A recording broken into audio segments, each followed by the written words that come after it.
தலைவர்கள் தேவை அப்படின்னு சொல்லுவேன். நான் தொண்டர்களை உருவாக்குவதற்காக தலைவனாக இல்லை, நான் தலைவர்களை உருவாக்குவதற்காக தொண்டு செய்கிறேன் அப்படின்னு சொல்லுவேன். இது வந்து வெறும் பஞ்ச் வசனம் கிடையாது, சினிமாவில் வரக்கூடிய பஞ்ச் வசனம் கிடையாது. இதுதான் என்னுடைய நோக்கமும் கூட. பிறப்பால் உயர்ந்தவர்கள் தாழ்ந்தவர்கள் உண்டு, மேல் சாதி கீழ் சாதி உண்டு, தீண்டாமை உண்டு, பெண்கள் ஆணுக்கு கட்டுப்பட்டவர்கள்ங்கிற ஒரு பார்வை, இதெல்லாம் வந்து அவங்களுடைய கொள்கைகளாக உள்வாங்கப்பட்டிருக்கிற நிலையில் எனக்கு அதில் உடன்பாடு கிடையாது. அன்னைக்கே நான் வந்து ஆர்எஸ்எஸ்ஸிடம் சிக்கிக்கொள்ளாமல் தப்பித்து கொண்டவன். என்னுடைய 17, 18 வயசுலே 19 வயசுலே ஆயுதம் ஏந்துகிறவன் ஏதோ அச்சத்தில் இருக்கிறான், பயத்தில் இருக்கிறான்னு அர்த்தம். நான் கை எதுவுமே இல்லாமல் இப்படி உட்காந்துருக்கேன்னா எனக்கு எந்த பயமும் இல்லைன்னு அர்த்தம். இது தற்சார்பு தன்னம்பிக்கையின் அடையாளங்கள். இது அண்ணன் கண்ணப்பனும் நானும் வந்து உடன் பிறந்த சகோதரர்கள் மாதிரி. அவர் என்ன கட்டி பிடிப்பார், நான் அவரை கட்டி பிடிப்பேன். எந்த இடைவெளியும் கிடையாது. நாங்கள் வந்து அவர் மக்கள் தமிழ் தேசம்னு ஒரு கட்சி ஆரம்பித்து நடத்தினப்போ நான் அவர் கிருஷ்ணசாமி எல்லாம் சேர்ந்து மக்கள் கூட்டணின்னு ஒரு கூட்டணியை உருவாக்கணும். திராவிட கட்சிகளுக்கு மாற்றுன்னு இவங்கெல்லாம் பேசுகிறாங்க. நாங்கள் அதெல்லாம் செய்து பார்த்துட்டு தான் வந்து இன்றைக்கி இந்த இடத்துல நிற்கிறோம்.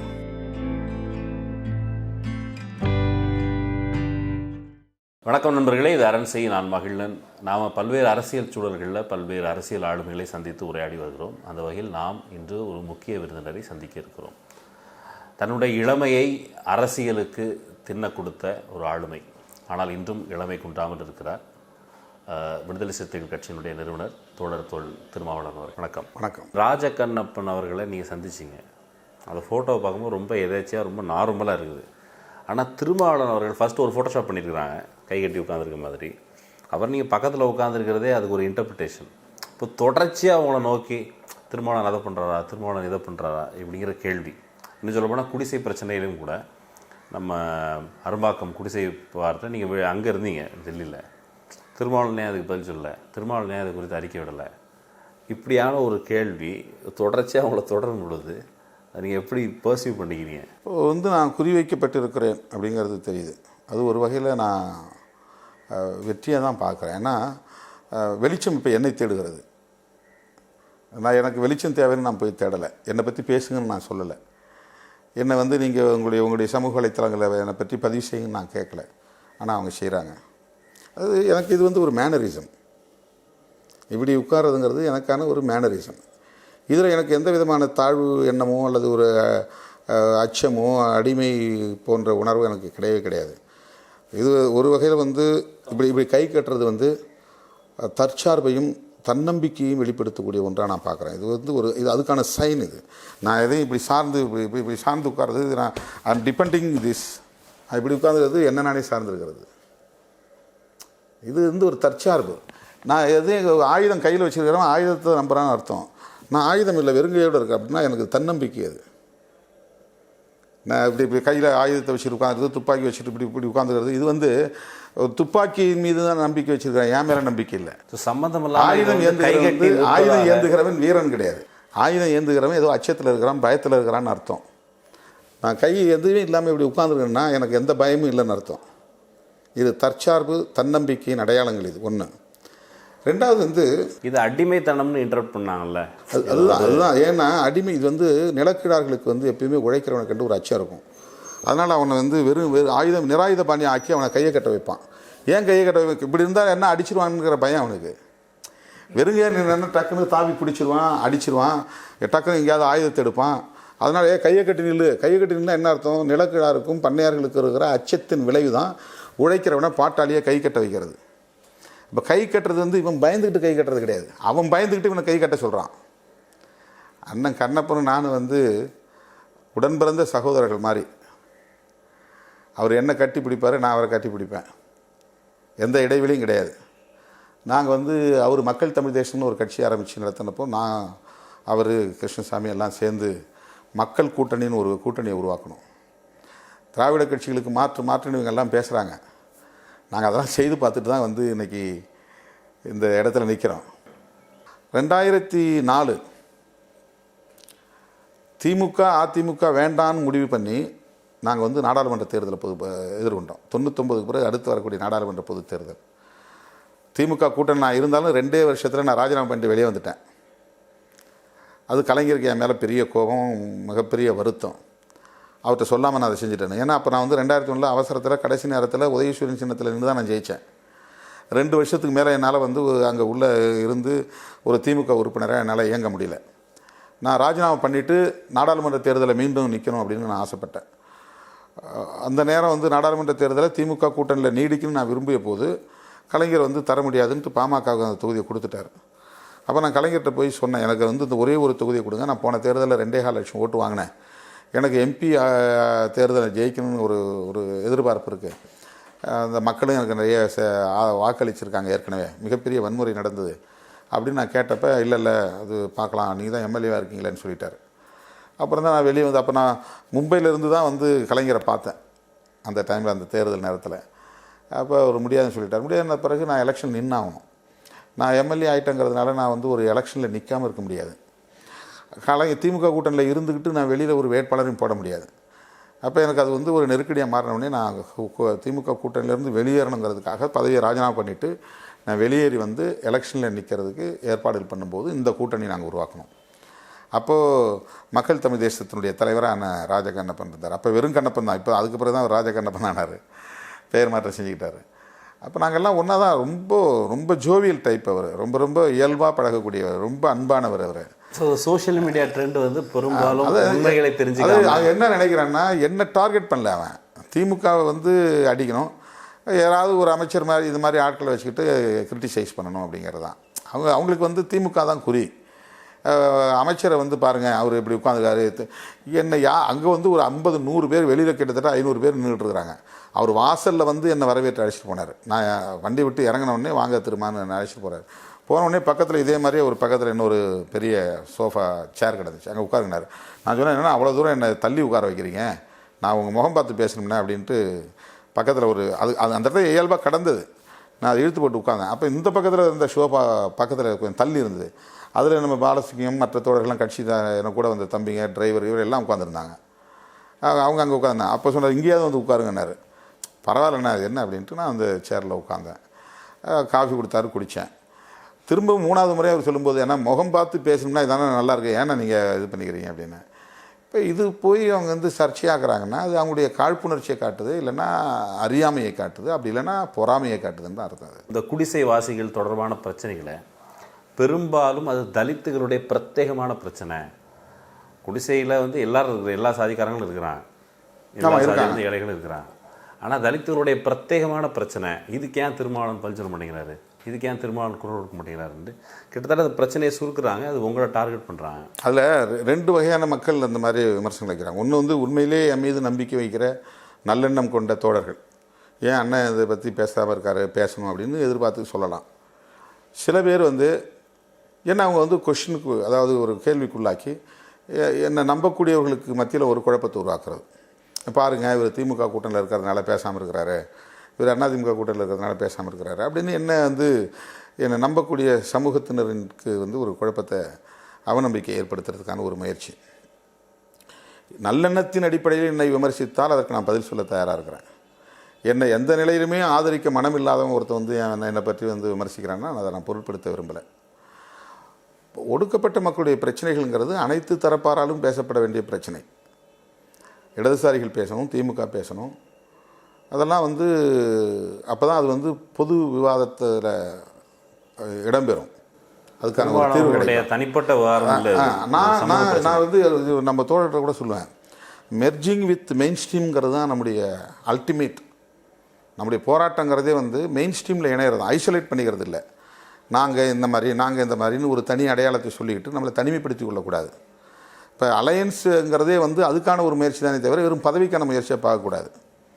நான் வந்து திமுகவோடவோ அதிமுகவோட கூட்டணி வைக்கிறேன் அப்படின்னு சொன்னால் அது வந்து 1-2 சீட்டுக்காகன்னு அர்த்தம் இல்லை. ஒரு மெயின் ஸ்ட்ரீம் பாலிடிக்ஸில் நான் மெர்ஜ் ஆகிறதுக்கான முயற்சி. எனக்காக அவங்க ஓட்டு கேட்பாங்க, அவங்களுக்காக நான் ஓட்டு கேட்பேன்.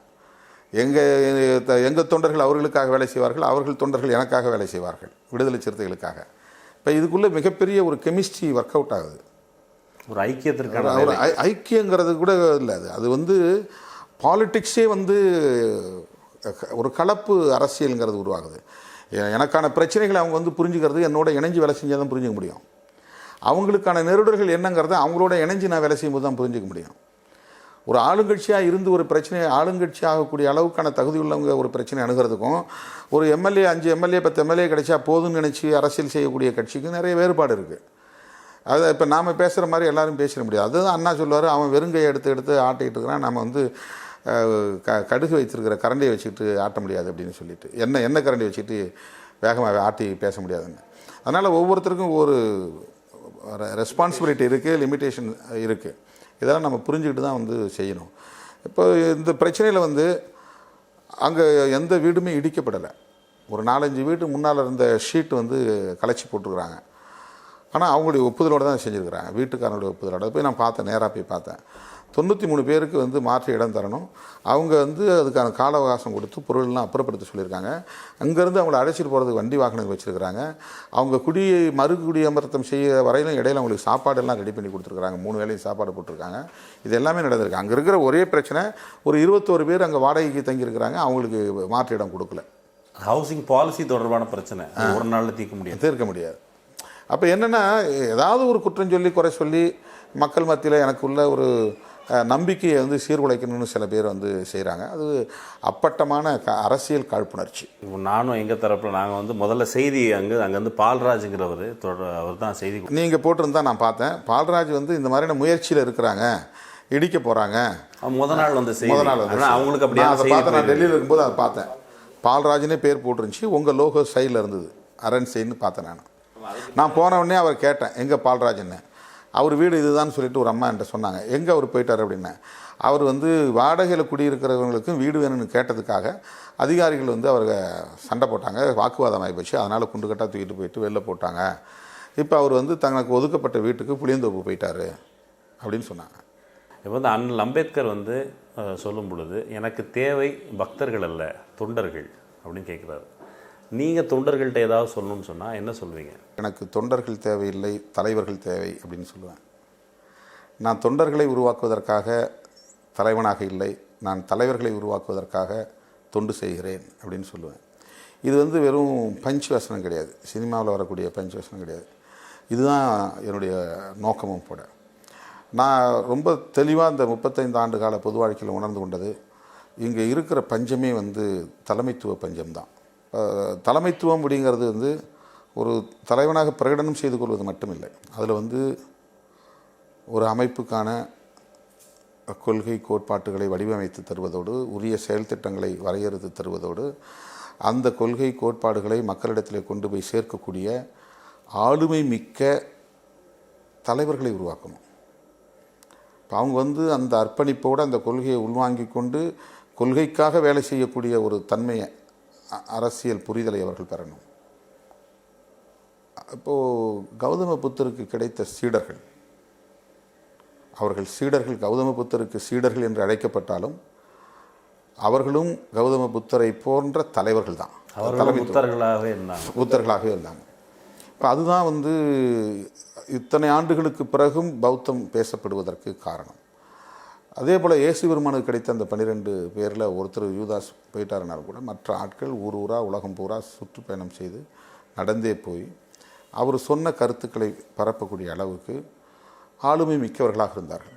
வெறும் 10-11 பேர் இன்றைக்கி 2000 வருஷங்களாக இயேசு பெருமானுடைய கருத்துக்களை வந்து பரப்பக்கூடிய அளவுக்கு பல ஆயிரம் தலைமுறைகளை கடந்து அதை கொண்டு வந்து சேர்க்கக்கூடிய அளவுக்கு அதை நிறுவனமயப்படுத்தக்கூடிய ஆளுமையை பெற்றிருந்தார்கள். இப்போது நம்ம வந்து 10 லட்சம் பேர் ஆள் வேணும், தொண்டர்கள் வேணுங்கிறது கிடையாது. 10 பேர் ஆளுமை மிக்க தலைவர்களை உருவாக்கினாலே அது வந்து மக்களிடத்தில் போய் சேரும், அந்த கருத்து போய் சேரும், சரியான முறையில் போய் சேரும். நேற்று கூட ஒரு தம்பி ஃபோன் பண்ணி, நான் அது மாதிரி ஐஜியை பார்க்க போகிறேன், நீங்கள் வந்து ஐஜியை பார்க்க போகிறேன்னு ஒரு வார்த்தை சொல்லுங்கள் அப்படின்னா. எனக்கு வந்து கடுமையாக பேசணும், என்னோட 25 வருஷம் இருக்கிறேன், இன்னமும் நான் ஃபோன் பண்ணி எங்கள் தம்பி வராரு, அவர்கிட்ட வந்து நீங்கள் இந்த விஷயத்தை கொஞ்சம் செஞ்சு கொடுங்க நான் சொல்லணும்னா, அப்போ நீ எதுக்கு, என்ன உன்கிட்ட லீடர்ஷிப் நீ டெவலப் பண்ணியிருக்கிற, நீயே பேசு, என்ன பேசின அப்படிங்கிற விஷயத்தை அப்புறம் திருப்பி ரிப்போர்ட் பண்ணேன் அப்படின்னு கடுமையாக அவர்கிட்ட கடிஞ்சிக்கிட்டேன். இப்போ நான் அதை தான் எதிர்பார்க்குறேன். அவங்க வந்து டன் அப்படின்னு தான் வந்து என்கிட்ட சொல்லணும். அவங்கள்ட்ட நான் வந்து 25 வருஷம் அவனுக்கு அரசியல் பயிற்சி கொடுத்து, அவனை நான் வந்து பெரிய பொறுப்பை கொடுத்து, அதிகாரத்தை கொடுத்து, அவனுக்கு சமூகத்திலையும் கட்சியிலையும் ஒரு அங்கீகாரத்தை உருவாக்கி தந்து, அதுக்கு பிறகு நான் ரெக்கமெண்ட் பண்ணி தான் போய் ஒரு இடத்துல வந்து ஒரு வேலையை செய்யணும்னா, அப்போ அதில் நான் வந்து தோற்று போனதாக தானே எனக்கு அர்த்தம். தலைவர்கள் சொல்கிறீங்க, நீங்கள் ஆர்எஸ்எஸ் அப்படின்னு வரும்பொழுது உங்களை போன்ற இந்தியா முழுக்க தலித் அமைப்புகள் இருக்குது. தலித் அமைப்புகள் பெரும்பாலும் நான் புரிஞ்சுக்கிட்ட வரைக்கும் பெரும்பாலும் அவங்க ஆர்எஸ்எஸோடு இணங்கி போயிட்டாங்க. நீங்கள் தனித்துவமாக நிற்கிறீங்க. நீங்கள் அங்கே போயிருந்தீங்கன்னா அவங்களுக்கு வந்து பதவி கிடச்சிருக்கலாம், இன்னும் நிறைய பணத்தை வந்து அவங்க கொட்டியிருப்பாங்க. நீங்கள் அதை போகாமல் சமரசம் செய்து கொள்ளாமல் இருப்பது ஏன்? அதாவது நான் வந்து எம்சி ராஜா விடுதியில் தங்கியிருந்தப்போ 1979 84 வரை நான் தங்கியிருந்தேன் 5 வருஷம். அந்த 80களின் தொடக்கத்தில் வந்து அந்த ஹாஸ்டல் ரூமாக வந்து சில பேர் பேசுவாங்க. இந்த நிகழ்ச்சி வாங்க, அந்த நிகழ்ச்சி வாங்க. அம்பேத்கர் இயக்கத்தை சார்ந்தவங்க வந்து பேசுவாங்க. இந்த மாதிரி ஆர்எஸ்எஸ் இயக்கத்தை சார்ந்த நான் முதல்ல அங்கே இருக்கும்போது தான் எனக்கு இந்த இயக்கத்தை பற்றிய அறிமுகமே கிடைச்சிது. அப்போ ஒருத்தர் வந்து என்கிட்ட பேசினார். இந்த மாதிரி வந்து ராமகிருஷ்ணா மிஷன் பள்ளிக்கூடத்துக்கு பக்கத்தில் பனகல் பூங்கா பக்கத்தில் ஒரு ஸ்கூல் வளாகத்தில் ஷாக்கா பயிற்சி நடக்குது, நீங்கள் அதில் வந்து கலந்துக்குங்க அப்படின்னு அந்த இயக்கத்தை பற்றி என்கிட்ட சொன்னாங்க. நான் வந்து அதை கேட்டுக்கிட்டேன், சரி வரேன்னு சொல்லிட்டேன். அவன் பக்கத்தில் இன்னொருத்தர் ஒரு திராவிட இயக்கத்தை சார்ந்த தோழர் அதை கவனிச்சுருந்தவர் சொன்னார், இந்த மாதிரி இயக்கத்தெல்லாம் போகக்கூடாது, அவங்களெலாம் நம்மளை வந்து பாழ்படுத்திடுவாங்க அப்படின்னு அவர் எனக்கு வந்து அலாம் பண்ணார். நான் அதுக்கப்புறம் அந்த நிகழ்ச்சி போகல. அதுக்கு பிறகு நான் வந்து ஆர்எஸ்எஸ் இயக்கத்தை பற்றி பல பேர்கிட்ட கேட்டு தெரிஞ்சேன், சில புத்தகங்கள்லாம் படித்தேன். அப்போ அவங்களுக்கு வந்து சாதி ஒழியணும், ஒரு சமத்துவம் இங்கே வந்து மலரணுங்கிறது நோக்கம் கிடையாது. காலங்காலமாக இருக்கக்கூடிய இந்த சமூக கட்டமைப்பை பாதுகாக்கணுங்கிறது தான் அவங்களுக்கு நோக்கம். பிறப்பால் உயர்ந்தவர்கள் தாழ்ந்தவர்கள் உண்டு, மேல் சாதி கீழ் சாதி உண்டு, தீண்டாமை உண்டு, பெண்கள் ஆணுக்கு கட்டுப்பட்டவர்கள்ங்கிற ஒரு பார்வை, இதெல்லாம் வந்து அவங்களுடைய கொள்கைகளாக உள்வாங்கப்பட்டிருக்கிற நிலையில் எனக்கு அதில் உடன்பாடு கிடையாது. அன்னைக்கே நான் வந்து ஆர்எஸ்எஸ்ஸிடம் சிக்கிக்கொள்ளாமல் தப்பித்து கொண்டவன், என்னுடைய 17, 18 வயசுலே 19 வயசுலே. அதற்கு பிறகு அவர்கள் எத்தனையோ பல முறை நான் பொது வாழ்க்கைக்கு வந்த பிறகும் கூட என்னை அணுகி இருக்கிறார்கள். அவ்வளவு அருமையாக பேசுவாங்க. அவங்க காயப்படாமல் பேசுவார்கள், கீறாமல் பேசுவார்கள். அவ்வளவு டெடிக்கேட்டடாக இருக்கிறாங்க, அர்ப்பணிப்போடு இருக்கிறாங்க. விளம்பர பிரியமே இல்லாதவர்கள், முகத்தை வெளிச்சத்தில் காட்டாதவர்கள், திரைக்கு பின்னால் இருந்து கொண்டு தம்முடைய கொள்கைகளுக்காக தம்மை முழுமையாக ஒப்படைத்து கொண்டு பணியாற்றக்கூடியவர்கள். அதெல்லாம் வந்து நம்ம பாராட்ட வேண்டிய, கற்றுக்கொள்ள வேண்டிய பண்புகள். என்ன சென்னையில் நான் எம்பியாக இருந்தப்பலாம் சில தோழர்கள் வந்து பார்த்துருக்குறாங்க. இங்கே டெல்லியில், இங்கே சென்னையில் பல முறை வந்து என்னை பார்த்துருக்குறாங்க. புத்தகங்கள்லாம் கொடுத்துருக்குறாங்க. ஏன் என்னுடைய வீட்டுக்கே இள கணேசன் வந்திருக்கிறார். நான் அப்போ வந்து ஒன்றும் பெரிய சக்தி கிடையாது. 2001 நான் ஒரு எம்எல்ஏ, அவள் ஜெயிச்சிருந்த நேரம் வந்து அவருடைய பாரதம்னு ஏதோ ஒரு பத்திரிக்கை இருக்குது, அதுக்கு வந்து பேட்டி எடுத்துகிட்டு போனார். அதுக்கு பிறகு வந்து நிறைய ஆளுமைகள், பாஜகவில் இருக்கக்கூடியவர்கள், ஆர்எஸ்எஸ் இயக்கத்தை சார்ந்தவர்கள்லாம் வந்து என்ன நட்பாக பேசியிருக்கிறாங்க, அரவணைச்சிருக்கிறாங்க. எவ்வளோ முயற்சி பண்ணாங்க. நட்பு வேறு, அரசியல் வேறு. நான் எந்த காலத்திலும் அந்த அரசியலுக்கு ஈல்டாக மாட்டேன் அப்படிங்கிறதுல நான் உங்களுக்கு தெளிவுபடுத்தியிருக்கிறேன். உங்களுடைய ஒரு உரை ஒரு குறிப்பிட்ட வட்டாரத்தில் இளைஞர்களை அரசியல்படுத்தலாம், ஆனால் எதிர்கொள்வதற்கு அவங்க வேறு ஸ்டெப்பு வச்சுருக்கிறாங்க. நீங்கள் சொன்ன மாதிரி ஷாக்காக நடத்துகிறாங்க, சின்ன சின்ன அளவிலான உடற்பயிற்சிகள் மேற்கொள்வது, மெல்ல மெல்ல அந்த கருத்துக்களை கொண்டு போய் சேர்க்கறது, ஒரு கிட்டத்தட்ட ஒரு இராணுவ படையணி போல், ஒரு பேரலல் இராணுவம் போல் சில வேலைகள் செய்கிறாங்க. நீங்கள் உங்கள் அமைப்பில் ஷாக்காங்கிற பேர் வேணாம், ஆனால் இந்த பிறந்தநாள் செய்தியாக நீங்கள் அப்படி ஏதாவது அமைப்பு அல்லது உடற்பயிற்சி கூடங்கள், இந்த அணி சேர்தல், அப்படி ஏதாவது திட்டம் இருக்குதா? பிஜேபியால் உருவாக்கப்பட்டதல்ல ஆர்எஸ்எஸ், ஆர்எஸ்எஸ்ஸால் உருவாக்கப்பட்டது பிஜேபி. ஆர்எஸ்எஸ் இயக்கங்கிறது கிட்டத்தட்ட 100 ஆண்டு கால பாரம்பரியம் உள்ள ஒரு இயக்கம். சின்ன சின்னதாக அவங்க வந்து குழுவாக வளர்ந்து இன்றைக்கி மிகப்பெரிய ஒரு விருட்சமாக வளர்ந்து நிற்கிறாங்க. ஜனசங்கங்கிற ஒரு அரசியல் பிரிவை உருவாக்கி அதை பாரதிய ஜனதா கட்சின்னு சொல்லி மாற்றி இன்றைக்கி ஆட்சி கைப்பற்றக்கூடிய அளவுக்கு ஒரு ஆளுங்கட்சியாக வளர்ந்து நிற்கிறது. அகில இந்திய அளவில் வேறு எந்த ஒரு அரசியல் அமைப்புக்கும் இந்த மாதிரி ஒரு திங்க் டேங்க்குங்கிறது இல்லை. இப்போ புரட்சியாளர் அம்பேத்கர் அவர்கள் கூட ஒரு தொண்டர்படையாகத்தான் அந்த சமதாஸ் சைனிக் அப்படிங்கிறத தான் உருவாக்கிய ஒரு அரசியல் கட்சிக்கான ஒரு பிரிவாக அதை வந்து அவர் நடத்துகிறார். அவர் வந்து முதல்ல தொழிலாளர் கட்சி, சுதந்திரா தொழிலாளர் கட்சி உருவாக்குறார். அதே காலகட்டத்தில் அவர் வந்து சமதாஸ் சைனிக் தல் அப்படிங்கிற ஒரு தொண்டர் படையையும் உருவாக்குறார். ஆனால் அது வந்து ஆர்எஸ்எஸ் மாதிரியான ஒரு கட்டமைப்பு கொண்டதுன்னு சொல்ல முடியாது. அது வெறும் ஐடியாலஜிக்கல் பேஸ்ட். ஆர்எஸ்எஸ்ங்கிறது முழுக்க அவங்களுடைய கருத்தியல் சார்ந்த ஒரு பாசறை, அது பயிற்சி பாசறை. நான் அடிக்கடி திராவிடர் கழகம் மாதிரியான அமைப்புகள் நடத்துகிற நிகழ்ச்சியில் பேசும்போது சொல்லுவேன், நீங்கள் வந்து ஆர்எஸ்எஸ் மாதிரியே வந்து ஒரு கருத்தியல் பாசறையாக இருந்து எங்களை மாதிரி இயக்கங்களுக்கு நீங்கள் வந்து இன்புட்ஸ் கொடுக்கணும், அல்லது எங்களுக்கு மேன் பவர் கொடுக்கணும். திராவிடர் கழகத்திலேருந்து உருவாகிறவர் விடுதலை சிறுத்தைகள் கட்சியில் இருக்கணும், திராவிடர் கழகத்திலேருந்து உருவாகிறவர் திமுகவில் இருக்கணும், திராவிடர் கழகத்திலேருந்து உருவாகிறவர் அதிமுகவில் இருக்கணும், அப்படி திராவிடர் கழகத்திலேருந்து உருவாகக்கூடியவங்க இடதுசாரி இயக்கத்தில் கூட இருக்கணும். அப்படி வந்து திராவிடர் கழகம் வந்து ஒரு ஆர்எஸ்எஸ் இயக்கம் மாதிரி ஐடியாலஜிக்கல் ஒரு கருத்தியல் பாசறையாக இருக்கணும் அப்படிங்கிறத நான் வந்து சொல்லியிருக்கிறேன். அதனால் இப்போ நான் வந்து ஒரு அந்த மாதிரி ஒரு கருத்தியல் பாசறையை உருவாக்கணும்னா முழுக்க நான் அதில் தான் டெடிகேட் ஆகணும். இல்லைனா அதுக்கு தகுந்த மாதிரியான நமக்கு ஒரு டீம், ஒரு திங்க் டேங்குங்கிறது தேவைப்படுது. ஆனால் அது இல்லைங்கிறது தான் இப்போ யதார்த்தமானது. இப்போ அந்த மாதிரியான ஒரு சக்தியை நான் தேடி பிடிச்சி அதுக்குன்னு அந்த வேலையை மட்டும் நான் யாரை ஒருத்தரை பிடிச்சாலும் அவங்க வெளிச்சத்தில் இருக்க தான் விரும்புகிறாங்க. அது வந்து பிஹைண்ட் த ஸ்க்ரீனில் வச்சு வேலை செய்கிறதுக்கு ஆளுங்கிறது ரொம்ப சிரமமாக இருக்குது. இப்போ நீங்கள் எம்எல் இயக்கத்தில் தான் வந்து இந்த மாதிரி உங்களுக்கு ஃபுல் டைமரை நீங்கள் பார்க்க முடியும். இப்போ பாருங்கள், இது வலதுசாரி எம்எல் இயக்கம், இடதுசாரி எம்எல் இயக்கம் அப்படின்னு நான் பார்க்கலாம்.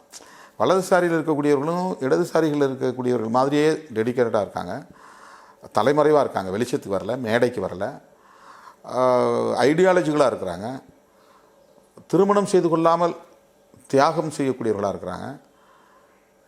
இப்போ வந்து நம்ம வந்து இடதுசாரிகள் தான் ரொம்ப முற்போக்காக நம்ம எல்லாத்தையும் சாதிக்கிறாங்கிற மாதிரி நினைக்கிறோம் ஒரு பக்கம். ஆனால் வலதுசாரிகள் இந்த மாதிரியான தேர்தலை புறக்கணிக்கிறாங்க, தீவிர இடதுசாரிகள் தேர்தலை புறக்கணிக்கிறாங்க. அதே மாதிரி தீவிர வலதுசாரியாக இருக்கிற ஆர்எஸ்எஸ் தேர்தலில் நிற்கிறதில்ல. தீவிர இடதுசாரிகளாக இருக்கிறவங்க வந்து ரொம்ப ஹைலி ஐடியாலஜிக்கல் பேஸ்ட், இவங்களும் 100% கருத்தியல் சார்ந்து நிற்கிறாங்க. இவங்கள்ட்டையும் வந்து 100% டெடிகேஷன் இருக்குது, அவங்கள்ட்டையும் 100% டெடிகேஷன். அவங்ககிட்ட ஒரு கட்சி இருக்குது, இவங்ககிட்ட ஒரு ஃப்ரண்ட் அண்ட் தேர்தல் கட்சி இல்லை, தேர்தல் கட்சி இல்லை. ஆர்எஸ்எஸ் ஒரு கலாச்சார இயக்கமாகவே இருந்து வேலை செஞ்சுட்டு பாருங்க. நம்மகிட்ட சில பேர் என்ன நினைக்கிறாங்கன்னா, நீங்கள் ஏன் ஒரு கலாச்சார தளத்தில் வேலை செய்யக்கூடாது? நான் கலாச்சார தளத்தில் வேலை செஞ்சேன்னா நான் அரசியல் தளத்தில் வேலை செய்ய முடியாது. ஒரு political organisation is always political பக்கமாக இருக்கணும். ஒரு அரசியல் கட்சியை போய் நீங்கள் கலாச்சார இயக்கமாக மாறுங்கன்னு சொல்கிறதுங்கிறது, ஒரு கலாச்சார இயக்கம்ங்கிறது வந்து மக்களை தயார்படுத்தி அரசியல் படுத்துறதுக்கு பயன்படலாம். கலாச்சார இயக்கங்கிறது ஒரு அரசியல் இயக்கமாக மாற முடியாது. அதே மாதிரி ஒரு அரசியல் இயக்கம் வந்து கலாச்சார இயக்கமாக இருக்க முடியாது. இப்போ நான் போய் வந்து பௌத்த பிக்குகளை வச்சுக்கிட்டு அரசியல் கலாச்சார தரத்திலே நான் நெடுநேரம் வேலை செஞ்சேன்னு சொன்னால் அரசியல் களத்தில் வந்து அந்த பணிகள் வந்து முடங்கி போயிடும், அல்லது அந்த வேகம் இருக்காது, அதில் ஒரு தேக்கம் ஏற்பட்டுரும். அப்போ இது தனியாக இருக்கணும். அந்த தனியாக அமைப்பை உருவாக்குறதுல வந்து நமக்கு நிறைய சிக்கல் இருக்குது. இது வந்து காலப்போக்கில் அதை செய்யணும். நீங்கள் சொல்கிற மாதிரி அது தேவை. அதுக்கான ஆளுமைகளை நான் தேடிக்கிட்டு இருக்கிறேன். தலித் அமைப்புகள், தலித் இயக்கங்கள் தொடர்பாக பேசும் பொழுது பெரும்பாலும் இடது கண்ணோட்டத்திலிருந்து கொஞ்சம் விலகி இருக்கிறாங்க அப்படிங்கிற ஒரு கண்ணோட்டம். ஆனால் நீங்கள் வந்து இளஞ்சிறுத்தைகள் பாசறை சேகுவர அடையாளமாக இப்போவும் சமீப காலமாக மேடைகளில் வந்து இடதுசாரிகளோட ஐக்கியம், இன்னும் சொல்லப்போனால் விடுதலை சிறுத்தைகளும் இடதுசாரிகள் ஒரு அங்கம் தான் அப்படின்லாம் நீங்கள் சொல்கிறீங்க. இந்த ஷிஃப்ட்டு நேஷனல் லெவலில் பார்க்கும் பொழுது உங்கள்கிட்ட ஒரு தனித்துவமான ஒரு போக்கு தெரியுது. அதாவது இடதுசாரிகள் தலித்துகளோடு அந்நியப்பட்டு இருக்கிறார்கள், அல்லது தலித்துகள் இடதுசாரிடமிருந்து அந்நியப்பட்டு இருக்கிறார்கள் என்கிற ஒரு உண்மையை நாம் ஒப்புக்கொள்ள வேண்டும். அந்த இடைவெளி இருக்கிறது. ஆனால் அந்த இடைவெளி இட்டு நிரப்ப வேண்டிய ஒன்று. இடதுசாரிகள் என்றால் கம்யூனிஸ்டுகள் தான் என்ற ஒரு பொதுவான பார்வை இருக்கிறது. கம்யூனிஸ்டுகள் இடதுசாரிகள் தான், ஆனால் தலித்துகளும் இடதுசாரிகள் தான், பழங்குடி மக்களும் இடதுசாரிகள் தான். யாரெல்லாம் இங்கே வந்து அதிகாரம் மறுக்கப்பட்டு அந்த அதிகாரத்திற்காக போராடுகிறார்களோ, உரிமைகளுக்காக போராடுகிறார்களோ, வலதுசாரிகளுக்கு எதிரான போராட்டத்தை முன்னெடுக்கிறார்களோ, அவர்கள் அத்தனை பேரும் இடதுசாரிகள் தான். புரட்சியாளர் அம்பேத்கரும் ஒரு இடதுசாரி தான். அவர் எந்த காலத்திலும் வந்து ரூலிங் கிளாஸ் பக்கம் நின்று பேசியதில்லை. ஆளும் வர்க்கத்திற்கு, அதிகார வர்க்கத்திற்கு, சுரண்டும் வர்க்கத்திற்கு அவர் துணை போனதே இல்லை. ஆட்சியாளர்களோடு இணைந்து பணியாற்றியிருக்கிறார், ஆனால் கரைந்து போகவில்லை அவர். ஆகவே புரட்சியாளர் அம்பேத்கர் அவர்களும் வந்து ஒரு இடதுசாரி தான். இடதுசாரி வேறு, தலித்துகள் வேறு என்கிற பார்வையிலிருந்து இந்த கேள்வி எழுகிறது. என்னை பொறுத்தவரையில் அந்த இடைவெளியோடு இதை நான் பார்த்ததே இல்லை. நீளத்தோடு முதலாக இந்தியாவிலேயே சிவப்பை இணைத்த இயக்கம் விடுதலை சிறுத்தைகள் கட்சி. அம்பேத்கர் இயக்கம்னா நீளம்தான் அப்படிங்கிற ஒரு பொதுவான பார்வை இருந்தது. அந்த நீளத்தில் என்னென்ன வேணாலும் எக்ஸ்ட்ரா இணைத்து கொள்வார்கள். சக்கரத்தை போட்டுக்குவாங்க, அல்லது பந்தத்தை போட்டுக்குவாங்க, அல்லது அம்பேத்கர் படத்தை வச்சுக்குவாங்க, அல்லது வேறு ஏதாவது ஒரு அடையாளத்தை. ஆனால் முழுக்க நீளம் இருக்கும் இந்தியா முழுக்க. ஆனால் சரிபாதியாக சிவப்பை இணைத்து முதல்ல நான் கொடியை வரையும் போது மதுரையில் இருந்தேன். எனக்கு 27 வயது. இந்த இயக்கத்தை நான் விடுதலை சிறுத்தைகள் என்று அழைக்க தொடங்கிய போது அதற்கு முன்னதாகவே கொடியை நான் வடிவமைத்தேன். நீளத்தோடு சிவப்பை சரிபாதியாக இணைத்து நடுவிலே ஒரு நட்சத்திரம், 5 முனைகளை கொண்ட நட்சத்திரம் பொறித்து, அந்த நட்சத்திரத்துக்குள்ளிருந்து சிறுத்தை பாய்வதைப் போல ஒரு வடிவமைத்தேன். முதல்ல ஏற்றின கொடியில் சிறுத்தை இருக்கும். நான் 1990 ஏப்ரல் 14 புரட்சியாளர் அம்பேத்கருடைய பிறந்த நாளில் மதுரை புதூரில் இந்த கொடியை ஏற்றி வைத்து, இன்று எமது இயக்க கொடி, நாளை நமது தேசிய கொடி என்கிற முழக்கத்தோடு அதை நான் வானில் பறக்க விட்டேன். சாதி ஒழிப்பு, தமிழ் தேசியம், மகளிர் விடுதலை, பாட்டாளி வர்க்க விடுதலை, ஏகாதிபத்திய எதிர்ப்பு, இந்த 5 தான் கொள்கை. சாதி ஒழிப்போடு தமிழ் தேசியம், மொழிவழி தேசியத்தை முதலாக அகில இந்திய அளவில் ஒரு அம்பேத்கர் இயக்கம் தன்னுடைய கொள்கை வரையறைக்குள் இணைத்து கொண்டது என்றால் அது விடுதலை சிறுத்தைகள் கட்சி தான். தலித் பேந்தர்ஸ் கூட ஏகாதிபத்திய எதிர்ப்பை முன்வைச்சாங்க. ஆனால் அவங்க மொழிவழி தேசியத்தை முன்வைக்கலை, மராத்திய மொழிவழி தேசியத்தை முன்வைக்கலை. விடுதலை சிறுத்தைகள் என்பது ஒரு இடதுசாரி இயக்கம்தான்.